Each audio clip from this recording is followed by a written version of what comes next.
एक नूतन पुस्तक ओडिशा कर्मचारी संगठन इतिहास गजेन्द्र महांती एवं मंचासीन अन्यान्य वरिष्ठ व्यक्ति द्वारा उद्घाटित हो जाइछि। एही सफल उन्मोचन उत्सव में लेखक तांको कृतज्ञता प्रकाश करिसेंति।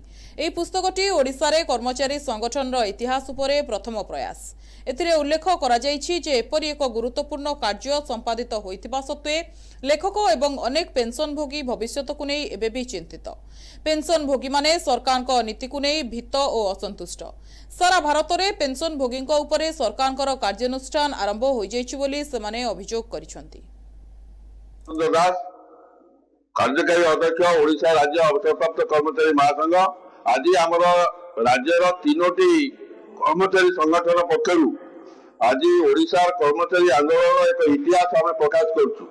इतिहास लेखक होती साथी दुर्गाचरण नायक जहाँ बयस हो 86 वर्ष एवं ताको उन्मोचन करछन्ती आमर विशिष्ट कर्मचारी नेता ओडिशा तृतीय ये कर्मचारी आंदोलन जीवन बीमा कर्मचारी महान नेता एवं आमर ओडिशा कर्मचारी श्रमिक कर्मचारी नेता गजेन्द्रनाथ महांती से उन्मोचन करछन्ती एवं मुख्य अतिथि हिसाब से आमर सत्यराय अच्छा मुख्य वक्ता अभय कुमार दास या व्यतीत गोकुलानंद बेहरा सभापत्य कर उदयनाथ महापात्र द्वारिकानाथ महांती श्रीमती साहू लिंगराज महांती प्रफुल्ल कुमार महापात्र प्रताप चंद्र दास एवं सब अच्छा।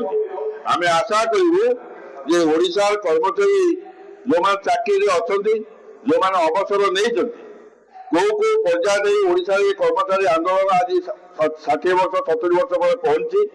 आज कर्मचारी मान अवस्था कौन राज्य सरकार केंद्र सरकार आभिमुख्य कौन ये संपर्क में विस्तृत आलोचना करें आशा करी ये एक अति उपादेय पुस्तिका हिसाब से घरे रखापी हम एवं आज आम निष्पत्ति करुँ बहीटी 300 टंका मूल्य होते 150 टंकार आम आज दिन में उत्सव दिन में आम देवाई आम संगठन मान निष्पत्ति कर से बही आम कर्मचारी आंदोलन जो इतिहास ताकू आम पढ़िले वर्तमान को बुझा भविष्य को देखा यही एक प्रयास आम दुर्गाचरण नायक ये कर बहीटी आज उद्घाटन होती बही पढ़ी आसंता फेब्रुआरी 12 तारिख दिन जो देशव्यापी सारा देशव्यापी जो धर्मघट होची पेट पाटना कर्मचारी मानकर पेंशन मानकर बेकार युवक मानकर कृषक मान स्वार्थ से एक आंदोलन को आहुरी जोरदार करेंगे अनुप्राणित हे बही पढ़ी ये कथा कही